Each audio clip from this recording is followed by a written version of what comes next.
Hey guys, you're watching PRK Radio. If this is your first time here, I'm Jimmy KI5PRK. And if it's not your first time here, then thanks so much for coming back. I really can't do this channel without you, so I really appreciate it. Thank you so much.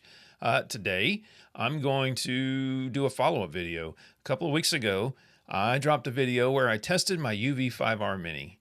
And as it turns out, it tested clean, but a keen-eyed viewer pointed out to me that I didn't have my settings right in the TinySA, and I didn't even realize it. So I completely messed up the test. Therefore, my test results probably aren't all that accurate. The Smoking Ape reached out to me and said, hey, you got your settings wrong, and here's how they should be. And so I wanted to take the time today to point out, hey, I got it wrong. I'm big enough to admit that, and I want to fix it. So I know the proper settings now. I've retested the radio. I was quite surprised at the results, and I think you will be too. So I want to show that. So let me flip this camera around, point it at the desk here, and we'll run through the test again. I want to show you the settings that I got wrong, the correct settings, and retest the radio and show you the results I got. All right. So here we have the TinySA Ultra. I have my 50 watt, 50 dB attenuator right here.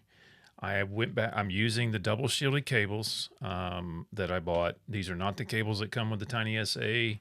Those are these cables. I don't know if these are double shielded. These say they were when I bought them, so I just bought them. I'm not sure you need those, but I'm just trying to recreate the test. I've got the attenuator, I got the TinySA, and I have the radio. So let's turn the SA on and let me show you guys what I screwed up last time. So this is fresh, brand new, just turning it on. Here we go. So last time I went in to my TinySA and I said, I want to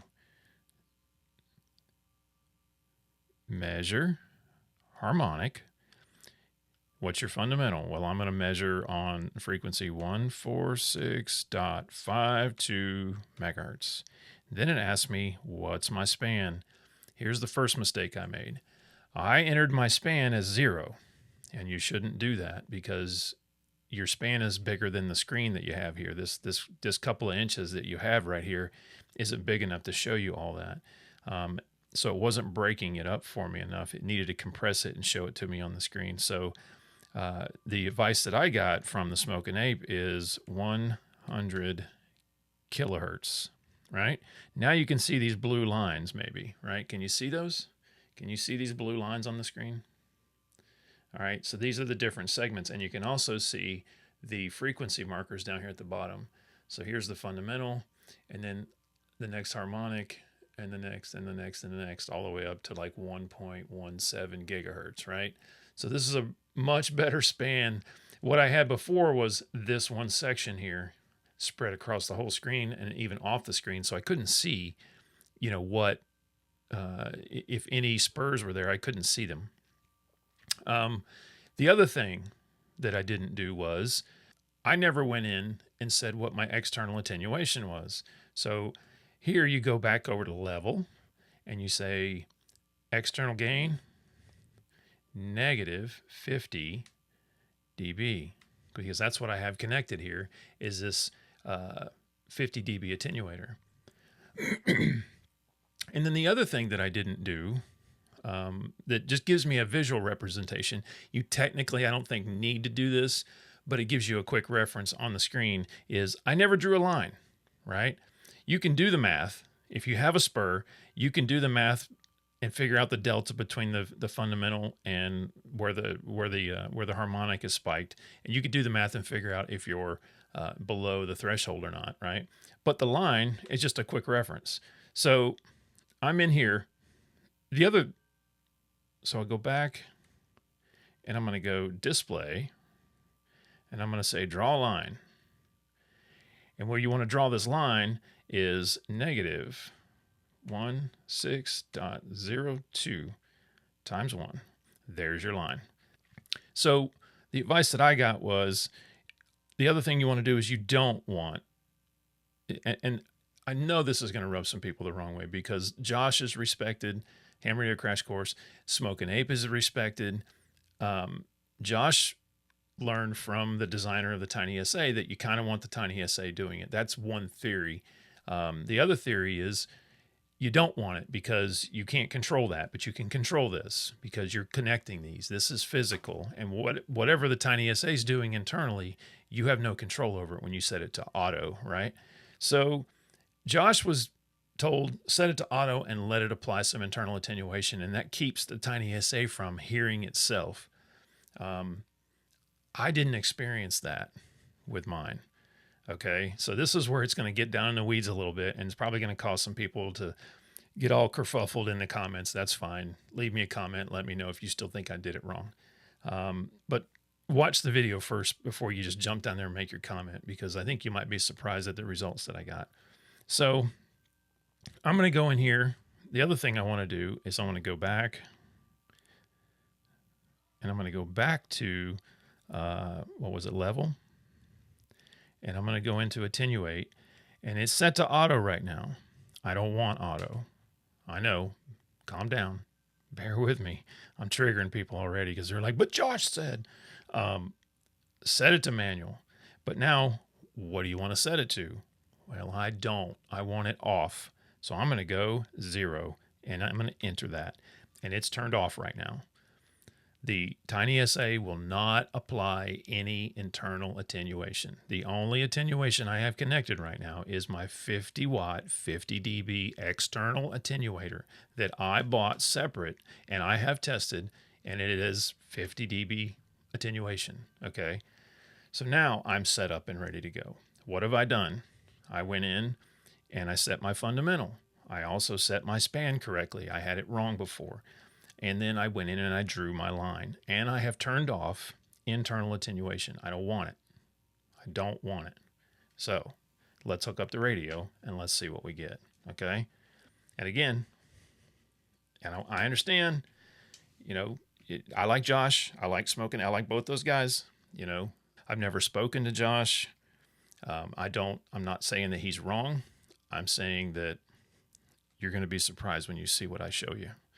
All right, 14652 and high power. You can see that right there, right? Okay. Now we're going to take the TinySA. Hopefully you guys can see this. I know it's crude. There we go. That's a good view right there. And I'm going to key down. Uh-oh. Hold on to your butts. Nope. It's clean. There are spurs, but they are below the line. They are below the line. Also, if you look at the fundamental, look at the dB reading of the fundamental, the first trace up there. So 14652 is at 36.4 dB. That's where it's supposed to be. If you go back and look at my original video, I was showing like 14 dB. So I was just totally screwing up my settings, and I was killing my signal. So are there spurs on this radio? There absolutely are. There are harmonics here. You can see them. 2, 3, 4, 5, 6. There's not a 7th, but there's an 8th, but it just died off because I'm still holding it down. I'm still keyed down. I'm still keying it, right? But they're below the line. This is still a pass, but it does have harmonics, right? Now I'll let it breathe a minute, and it'll calm down. There it goes, right? So I don't see the weird spurs that were just way out here on the end and nothing else. I don't see that like Josh saw, right? If you watch his video, he had a fundamental, he had nothing, and then way out here on this span, he had like 3 spurs that were so far out that he couldn't see them. I'm not seeing those right now. I don't know what I guess I could go back and watch his video, but I'm not sure he showed what his span was. I set my span to 100 kilohertz based on the Smoking Ape's recommendation. Now, keep in mind, Ape tested his radio and it was dirty, right? I just tested mine in front of you guys and it's clean. What does that tell us? The same thing we always knew, that these things, there's not a huge amount of quality control where they make these $19 radios, by the way. These are $19, guys. We need to all calm down a minute and realize that this is just a $19 radio. And if it's clean, it's clean. And if it's dirty, it's dirty. The cards speak for themselves. If you've ever played poker in a friendly game, the cards speak for themselves. This radio just spoke for itself. It just showed you. It's clean. Yes, it has spurs, but it's clean. So then you're saying, well, what if you do it the way Josh did it? All right, let's do that. So we'll go over here to the TinySA. If you remember, Josh was told you need to have somewhere around 70 dB of external attenuation, or 60 dB, and then leave it on auto to let the TinySA add some internal attenuation. Let's do that. Hold on, let me grab my little baby attenuators. Hold on. So, come over here in my little pouch of goodness. Let's dump these out, and let's find, like, as close. I think I have a 10 dB in here. That's a 6. That's a 2. That's a 1. It'd be the last one I checked. That's a 20. There's the 10 dB right there. 10 dB of attenuation. I'm not even sure you can see that. Can you guys see that? 10 dB. All right. So let me get all of these out of the way. I don't want to mix them up. And what we're going to do is, I've not changed the setting yet. I'm just unscrewing this, and I'm going to add 10 dB. But when you do this, you do need to change a couple of settings. I also didn't do that in my previous test. I made so many mistakes. And the bad part is I didn't even know I made them. But Ape was kind enough to let me know in the comments that I had. But he wasn't putting me down about it. He was just like, hey, you had your settings wrong, and let me point out where they were wrong and how you should have them.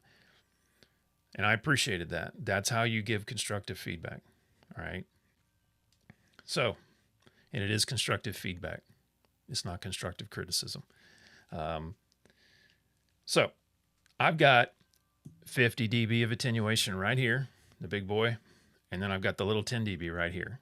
Still, before we get to the TinySA. So now I have, effectively, I have 60 dB of attenuation. Well, I have to tell the TinySA Ultra that. So I have to go in here and I have to go back. External gain is negative 60 dB. Right? Now it's set to negative 60. I still have the internal attenuation turned off. What do we got? Let's see. And I'm going to key down. Wait for it. And look at that. Same thing. We haven't done anything. All we've done is add a little bit more attenuation, right? That's it. I still got my fundamental. I still have those other spurs, but they're all still below the line. Okay? And then you're saying, well, wait a minute, but Josh said, okay, let's do what Josh said. We're going to go in here, and we're going to go attenuate, and we're going to go auto, right? Now I've turned it on auto. What do we get? Let's get it up here so you can see it, guys. And I'm keying down. And here we go. I have 60 dB of external attenuation. I have it set to auto, but it's not, and it's applying 6 dB. That's it. And look, those spurs are still there, but they're still below the line. So this is what I mean by you might be surprised. I think this might be one of those situations where Josh was right and Ape was right. You can do it both ways, but you're still going to get varying differences on your test because you got different radios. Now, in Josh's video, I think they tested 7 or 8 minis, and they all passed. They did not show every single test. They just said they all passed. My guess is, had he made a 4-hour video, which no one would have watched, you would have seen spurs all below the line that would still show it as a pass because they were below the line, but you would have seen spurs off those other radios. It's just how it is. I think Ape has a bad one or two bad ones. I don't know if you got a 2-pack or a single. I think I've got a good one. But I have two because I bought a 2-pack. So let's see what the other one does. Let me take this one off. And then let's test the other radio and see what we get. Two different radios, right? So I'm going to set that one right here so you can see that it's still in frame. And I'm going to test the other one.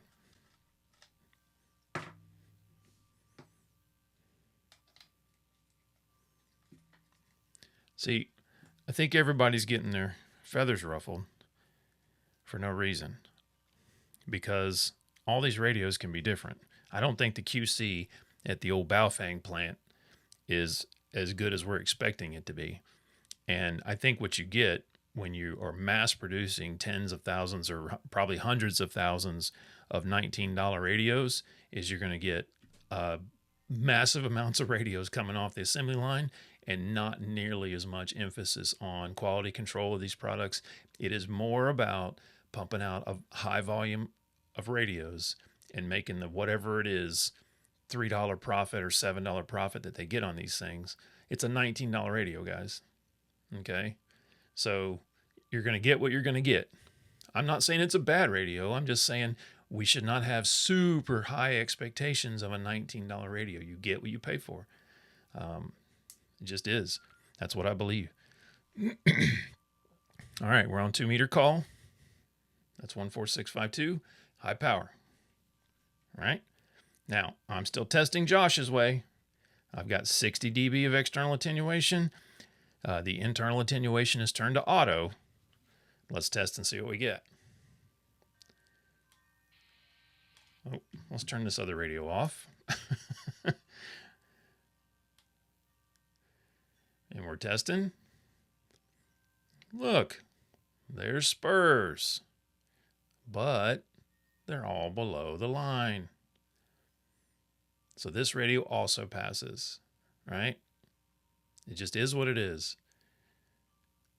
I got my fundamental is at 37.2 dB, but all the rest of those spurs are there, but they're all below the line. That second spur is about the closest one to the line, and it's still a good, I don't know, 10 dB down below the line, so it more than passes. Now, let's do, that was Josh's way. Let's do it Ape's way. What are we going to get? I don't know. Care to wager a guess? I know I can. Spoiler alert. I don't think we're going to see a difference. So I need to go in here and I need to go attenuate, put it at manual, set that to 0, hit enter. I need to go back in here, hit back, and I need to set my external to -50 because I took that 10 dB attenuator out times 1. Now I'm back to 50 dB of external attenuation only. No internal attenuation. That's it, right? I didn't change my fundamental frequency because I haven't turned the unit off, so it's still holding all that. So let's get all this hodgepodge up here on the screen so you can see it. Ready? Uh-oh. Darn. Same thing. So again, it's just, I think what we're dealing with here is we're dealing with Ape got a couple of bad radios and Josh got several that weren't, and I got 2 that weren't. I still think that's what we're dealing with, but I am not, I'm not delusional here. I could probably order 2 more of these and they would come in and then they would test dirty, right? So at the end of the day, I wanted to point out to you guys that I made mistakes because it was pointed out that I made those mistakes and I didn't even know it. And I appreciated that. And I'm big enough to admit when I made my mistakes and I wanted to come back out here and make it right. So that's just the right thing to do. I didn't know what my results were going to be until I tested again with the right settings. I was surprised because I honestly, when I found out I made mistakes, I thought, man, I've got dirty radios and I don't even know it. But I was surprised because they're still clean. They're spurs, but they're below the line, so they're still clean. I just, I appreciated Ape for, being willing to to point out where I made my mistake, and so that I could learn from it and correct it and make it right. So let me flip this camera back around, and let's close this thing out. So there you have it. I made mistakes. Someone pointed it out, and I got them right. So thank you guys so much for tuning in. If you like this sort of content, let me know in the comments down below. Be nice about it. I really appreciate the comments. Obviously, it's what got me corrected here, was getting a good comment like that. I want to thank the Smokin' Ape for his help. And I want to thank Josh for all the great videos he does too. I don't think he did anything wrong. I just think that he was shown a different way to test with the TinySA. That's all. But anyways, thank you guys so much for tuning in. And, like, subscribe, do all those goofy things if you want. And I really appreciate it. Until next time, you guys be good to one another out there. Love you to death. 7-3.